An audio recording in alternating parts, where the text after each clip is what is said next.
Tonight on SportsDesk, UM is home to one of the most iconic hand gestures in all of sports. But how did it start? Reporter Daryl Barnes shares the history of throwing up the U.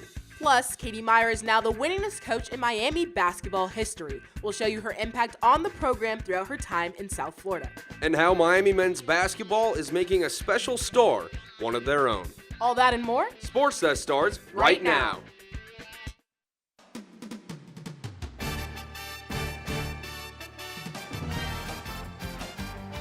I'm Ed Reed, and you're watching SportsDesk.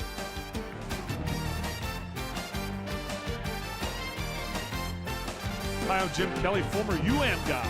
You're watching SportsDesk. What's up? I'm DJ Williams, and y'all watching SportsDesk.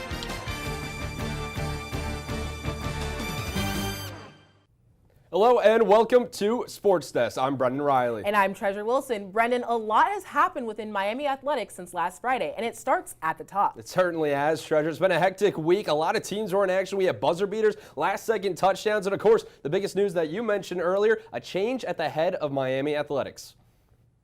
After a tough loss to FSU, Miami athletic director Blake James mutually parted ways. James was hired as the AD in 2013. During his time in Coral Gables, Canes football had only one double-digit win season and failed to win an ACC title. In a statement on Monday, James said, quote, "I am proud of the work that we have done together, though I know there is still more yet to be achieved. I want to thank our university leadership, our athletic staff, our coaches, and especially our incredible student athletes for their commitment to excellence and for believing in what the University of Miami can accomplish. I wish the Canes nothing but the best and look forward to my next endeavors," end quote. And Jennifer Strawley was also named interim athletics director on Monday. But rumors have been circulating that Ole Miss head coach Lane Kiffin may be interested in leaving Oxford for Coral Gables. The Rebels are 8-2 on the season, and one of Blake James' rumored replacements is current FAU AD Brian White, who Kiffin worked for at FAU. And according to the Dan Le Batard show, Miami is also prepared to increase the yearly football budget by $20 to $30 million. Before James and the university parted ways, Canes football is riding a 3-game win streak heading into Tallahassee last Saturday. Whenever these two rivals face off, well, it's an instant classic. Let's take a look.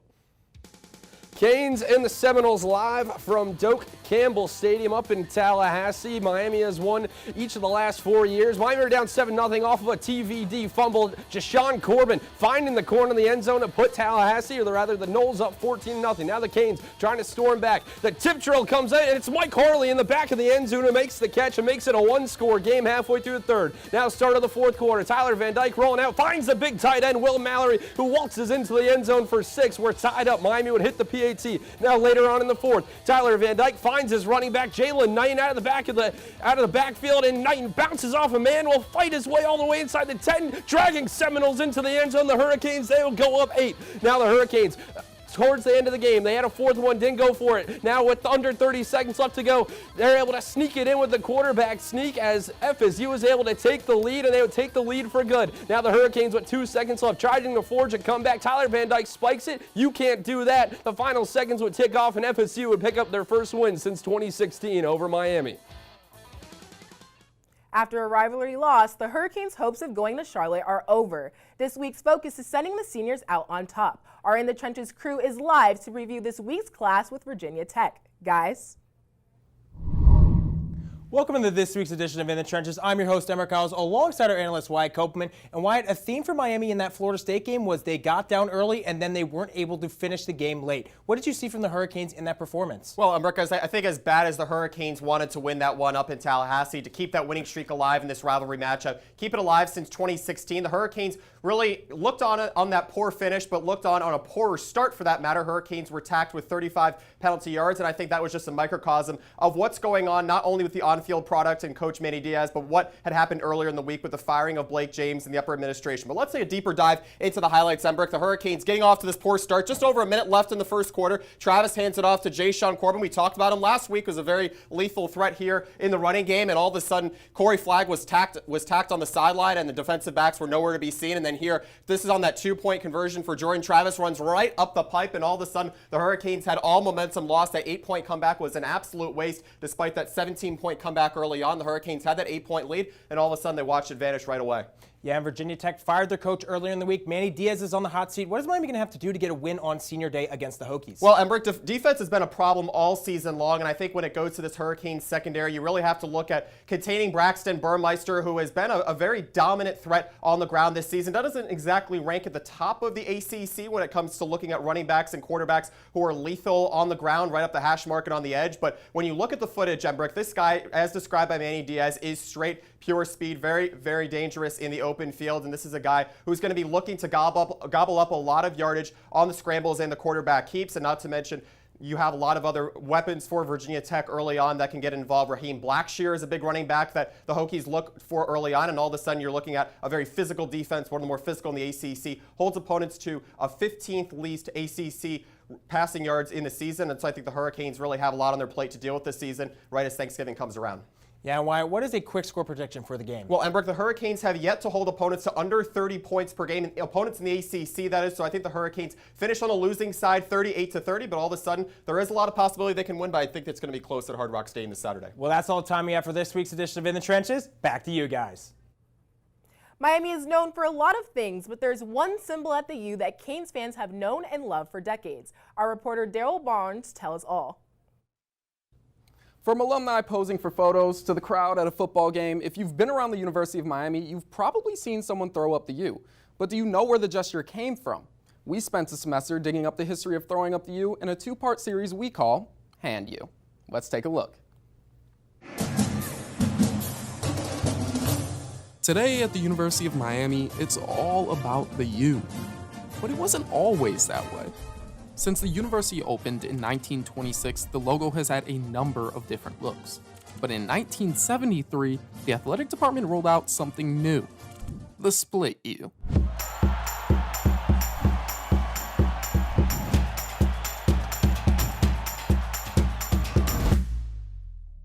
But the now iconic logo almost didn't last. Just 6 years after it was introduced, then President Henry King Stanford wanted to replace the split U.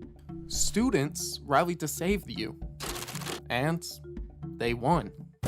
And in the 1980s and 90s, winning became the norm for the football program, energizing the UM campus and bringing in some of the nation's best athletes. I mean, it was such a great time that we didn't just think we were going to win games. We knew we were going to win games. And even when the team got down, we knew we were coming back. But while the football players sported the split U on their helmets, it wasn't a part of their identity. At the time, we were Miami. We were the Canes, and we weren't quite the U yet.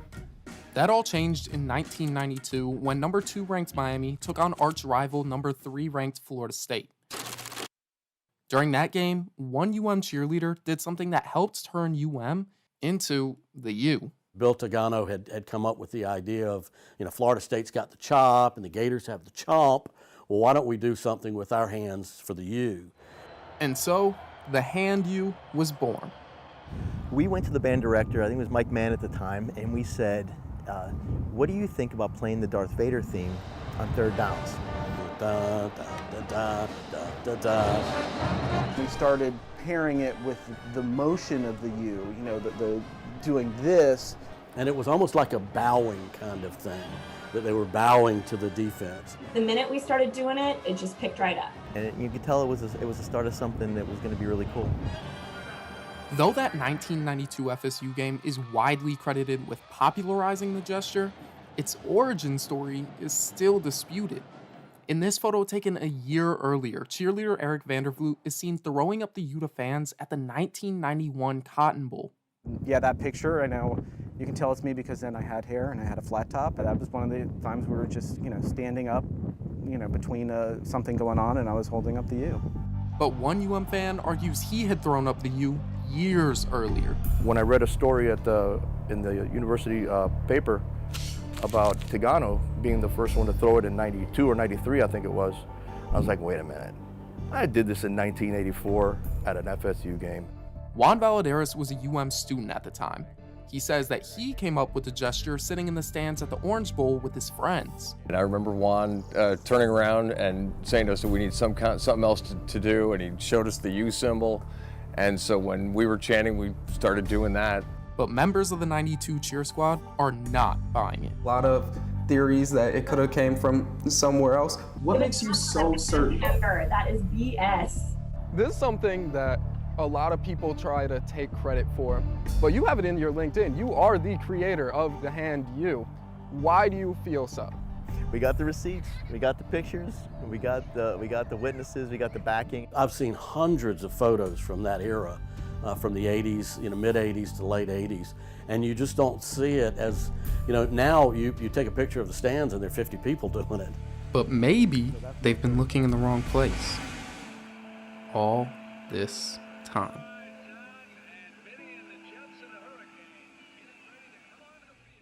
In part 2, I'll tell you where we found someone throwing up the U years earlier, and ooh, it shakes things up. But you'll just have to tune back in next episode to check that out, because it's time for me to kick it back to you guys. Reporting for UMTV, I'm Daryl Barnes. Coming up on Sports Desk, Miami women's basketball continued their dominant start to the season. Our Hurricane Hang Time crew will break it all down when we return.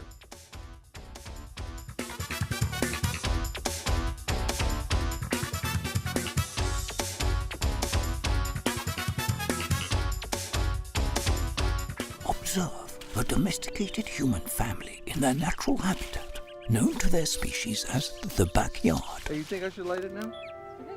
Yeah? Oh dear, someone is about to burn a pile of debris that's too tall, which can start a wildfire. Wait, could it be? Blimey, it is. It's Smokey. It's Smokey Bear. What a legend. Hey, it's Smokey. Sorry, it was too high. Right. Watch as he astutely ensures that there's no wind, and how he removes some of the debris to create a smaller, safer burning pile. No, you said make it bigger, baby. The bigger, the better. Take note of our fearless furry friend here, humans. I appreciate it. Fist bump. Watching you. Smokey's done it again. Bye, Smokey. Only you can prevent wildfires.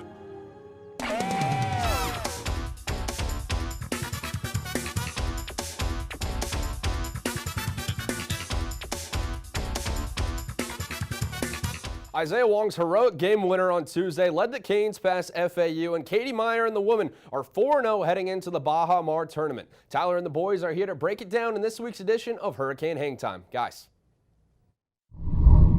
Welcome back to this week's edition of Hurricane Hang Time. I'm your host, Tyler Walsh, here with our analysts Nick Marino and Andrew Klein. Now, Nick, men's basketball won in a nail-biter on Tuesday against FAU 68-66, thanks to a last-minute basket from Isaiah Wong. This was huge coming off of their loss against UCF. Break it all down for us. Yeah, a couple of in-state matchups for the Hurricanes. They go 1-1 on Saturday, give up 95 points at the Watsco Center. On Tuesday, the Hurricanes had a 14-point halftime lead. They let that relinquish in the second half, but Isaiah Wong, the Canes' catalyst, gets it done. Game-winning layup with 0.7 seconds remaining. Hurricanes now sit at 2-1 on the season.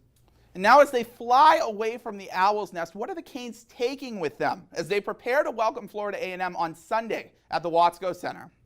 Yeah, Miami has to tighten up the screws defensively. As I mentioned, they give up 95 points at home to the Golden Knights and then 46 second-half points on the road on Tuesday. They're going to have to play much better defensively if they want to move to 3-1 on the season. Good to hear. Now, Andrew, the Lady Canes also took down FAU this week. As a matter of fact, last night at the Watsco Center, 56-46. What happened there? Yeah, the Canes came out roaring defensively in that first half and in the second half as well.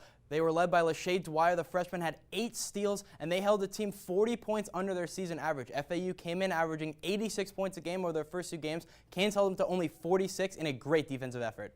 Now, as they prepare for the Bahamian Thanksgiving dinner on Thursday against Washington State, what can the ladies take from this game and bring to the table on Thursday?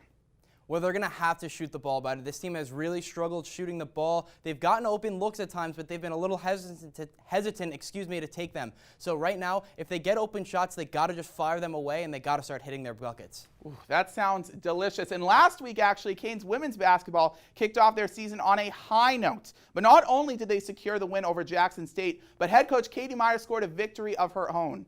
I caught up with her and learned about the impact she's had on and off the court.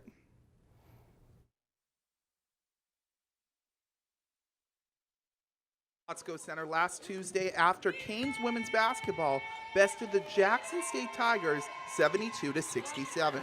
But the celebration was not for the team's win, but for a personal victory for head coach Katie Meyer. If you have the most anything in the school history as a coach, then you've got the most support. The win versus Jackson State was Meyer's 304th career win as head coach, cementing her place in Hurricanes history as the winningest head coach for a men's or women's basketball team in the program. I give it back to all the people who said yes to some of my visions and yes to some of my goals and yes to some of my dreams when I wasn't in the room. It was all over social media. People were hitting me up like, oh my God, you're playing for Katie Meyer. And I'm like, yeah, it's great. And I was just proud of her, super happy for her. I was just happy to be a part of it. Senior guard Carla Ariavet says Meyer has helped her grow both on the court and even off the court, when Meyer helped Ariavet through one of the most difficult times of her life. I lost my mom last year, and she was there for me. She really was. She let me go home, and she told me, take as much time as you need. I'm waiting for you with open arms. While the win was huge for her, Meyer says she couldn't have done it without her team. But I think that their off-court chemistry and the way we run our program like a family, we really showed. Tyler Walsh, UMTV. Up next on Sports Desk, every hurricane needs its eye. Lead reporter Ethan Gainey has the story on our rebranded student section here at the U. Plus, Canes basketball has one very new special addition to the team. We'll tell you all about the young fans when we return. But first, it's time for some trivia. Charleston Rambo needs just 45 receiving yards on Saturday to surpass 1,000 yards on the season. But who was the last Miami receiver to have a 1,000-yard season? Is it A, Leonard Hankerson, B, Allen Hurns, C, Andre Johnson, or D, Eddie Brown? The answer when we return.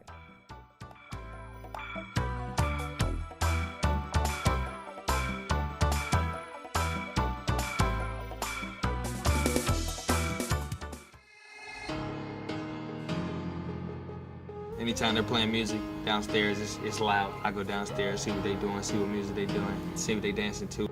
I go play piano downstairs, they come get involved. Leah has a drum set beside it, banging that. Any music, that's what they do.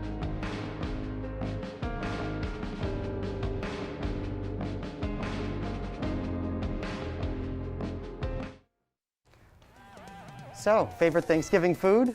Mine has to be stuffing. Stuffing far and away. Agreed. Mashed potatoes. Ooh, interesting choice. Stuffing. Here are AARP top tips on caregiver preparedness during coronavirus. Form a team that can help with caregiving tasks. Take an inventory of essential supplies in your loved one's home. Make a list of the care recipient's medications. Schedule regular calls to fight isolation. Finally, take care of yourself too. Follow the Centers for Disease Control's guidelines for coronavirus safety. For more caregiving tips, go to aarp.org/caregiving.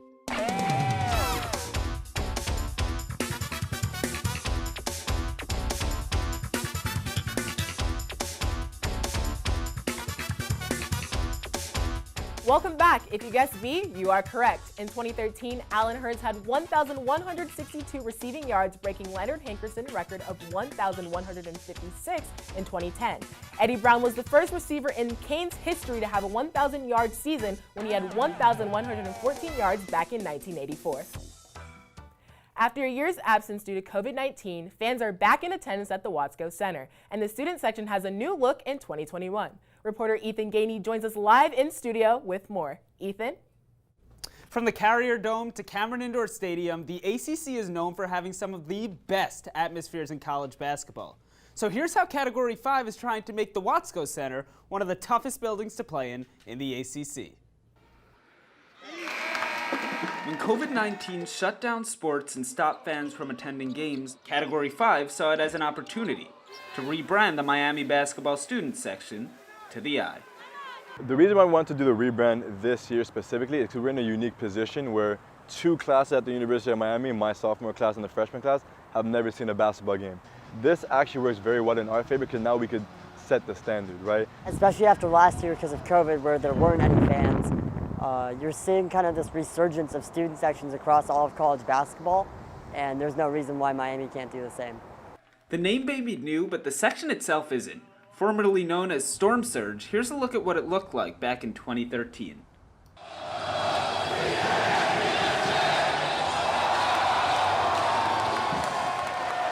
With the rebrand to the I, the hope is that the student section will regain the energy that it once had. You felt like the environment was electric because you're filling the building with the type of spirit that the University of Miami can show, and also in a building that's not overly big. From game days to giveaways and even to nursery rhymes, Cat 5 has plenty of plans for this season. We're even thinking of crazy things like on game days, having a siren on the top of Shalela and then with like a huge banner saying it's game day, like all these different things. The I will now look to become the talk of college basketball. We play in the absolute best league in the country with some of the iconic brands in college basketball. And we wanted to compete, and we want Miami to be a competitor, and we want those great programs to come in and say, man, I didn't realize Miami had it like this in terms of their home court advantage. The next game at Watsco is this Sunday when the men's team takes on Florida A&M. Cat 5 will look to show out and rock the Wat then. Reporting for UMTV, I'm Ethan Gainey. Hurricanes men's basketball finds themselves at 2-1 through their first 3 games. And one young Hurricanes star is helping the Hurricanes make their push towards March Madness, even though he can't be on the court. Morgan Champy has the story. To my fellow Hurricanes, hey, it's your boy B. This is Brennan, the newest Cane on UM's men's basketball team. Brennan was able to sign with the team at just 14 years old thanks to Team Impact, an organization that connects kids with chronic illnesses to local college athletic teams. Brennan has hypoplastic left heart syndrome, a condition that has left him with only the right half of his heart. Because of this condition, Brennan is unable to participate in the traditional sports settings that other kids his age can.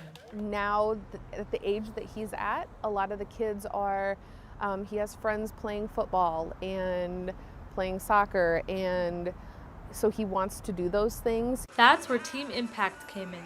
The organization connected Brennan with Canes Hoops in 2019, and since then he's gotten to experience life on the team. And after 2 years of being delayed by COVID-19, the big day was finally set, and Brennan was beyond excited.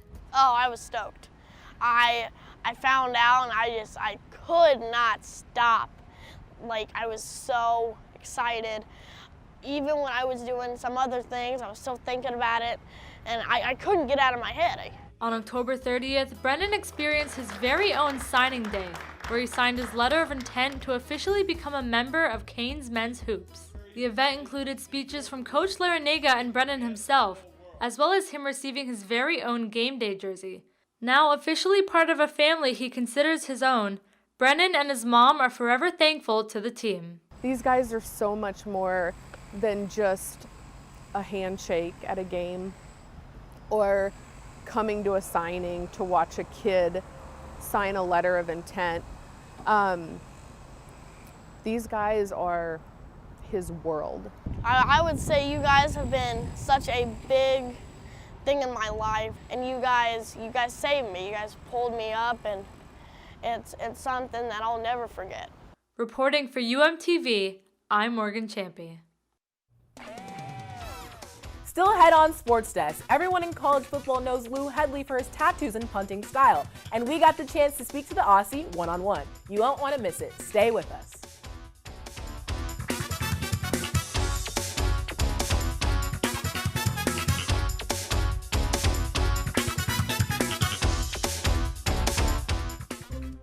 Kevin, you thinking about retirement? Of course I've thought about it, but there's all this stuff in the way. Oh, you're not kidding. The house, the kids are going to college. My new car. Car? You bought a new car? Oh, hey, you should meet my friend Avo. Avo's a retirement coach. He'll help get you started. But what does Avo tell you to do? You don't know? Focus on your future. Your goals can still be met. But how? Target your tomorrow. And use the Avo bet. You sing? Not really. A is for taking action. Start off with a plan. You built these letters? Yep. V is for variety. There's so many ways you can. I follow you. Come on. O's for optimize your savings. Let Avo lead the way. Visit aceyourretirement.org today.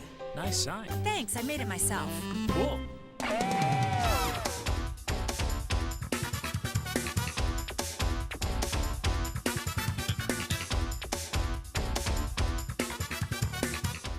With senior day tomorrow against Virginia Tech, Hurricanes punter Lou Headley will be playing in his last home game. Jay Williams caught up with Headley on this week's edition of Athlete of the Week. What's up, everybody? Welcome to a very special edition of Athlete of the Week.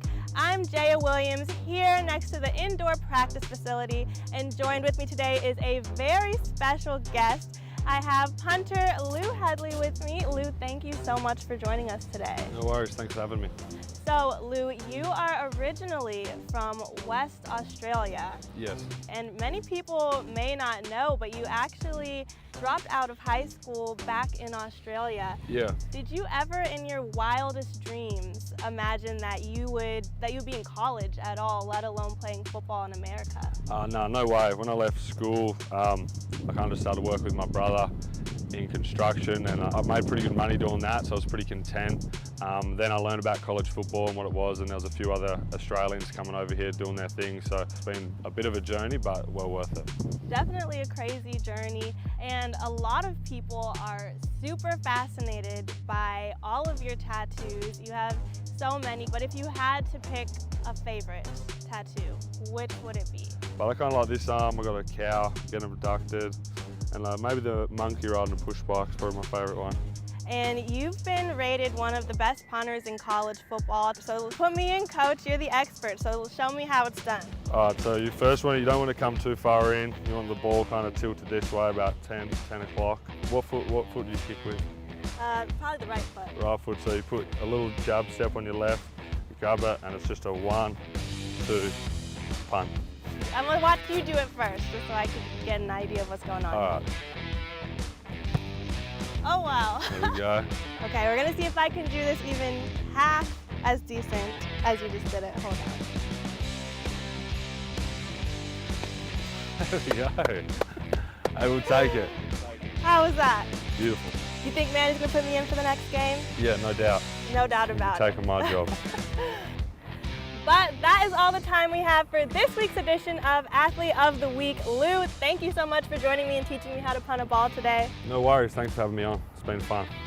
We'll see you guys next time, but for now, back to you guys in the studio. Canes women's basketball has started their season on a blaze. The Lady Canes are on a 4-game win streak, and they've got all the momentum. Last night, they played Florida Atlantic, and one player left us with more than a treat. 6 minutes into the first quarter, and we see number 20, Kelsey Marshall. Canes have the ball. The graduate guard drives toward the basket and flashes a one-handed fake, and she makes the shot. And not only does she make the shot, but she flies the defender away. The sharpshooter gets fancy on us, hits a little spin, and a swift fade away. That move was a lot of ground to cover deep in the first quarter. No tired legs there, and the opponent didn't see it coming. What a sneaky move that sparked head-turning results. The Canes went on with another great win in the books, this time against FAU, winning 56-46. When the Dolphins played the Ravens 2 Thursdays ago, Miami blitzed Lamar Jackson and the potent Baltimore offense en route to their 3rd victory of the year. The Fins win shocked the fans, and TD and Christian Wilkins celebrated the only way Wilkins knows how. Let's take a look. See here, Christian Wilkins, the big defensive lineman, coming over, and get ready for it. Watch out, TD! Oh my goodness, he goes barreling into the Dolphin mascot. TD was ready for it, though. You have to remember a couple years ago when Wilkins got drafted, he went up and did the same thing to NFL Commissioner Roger Goodell. But TD, I thought he was going down for sure, but hey, he was able to show that he could take a hit, much like that the Ravens were not able to do on that Thursday night game. The Dolphins, they picked up a shocking win, but my goodness, Christian Wilkins, I mean, he's a big guy. I mean, I'm just not sure that he knows he's that big, but I'm very surprised TD was able to stay on his feet. And it's so funny. I'm surprised TD didn't fall over. No, I mean, he had to, or it was very close. It was very close, but I thought he was going down. That's going to do it for us here this week on SportsDesk. Have a great Thanksgiving. We're off next week, but we'll see you 2 Fridays from now. Hope everyone has a great night and stay safe.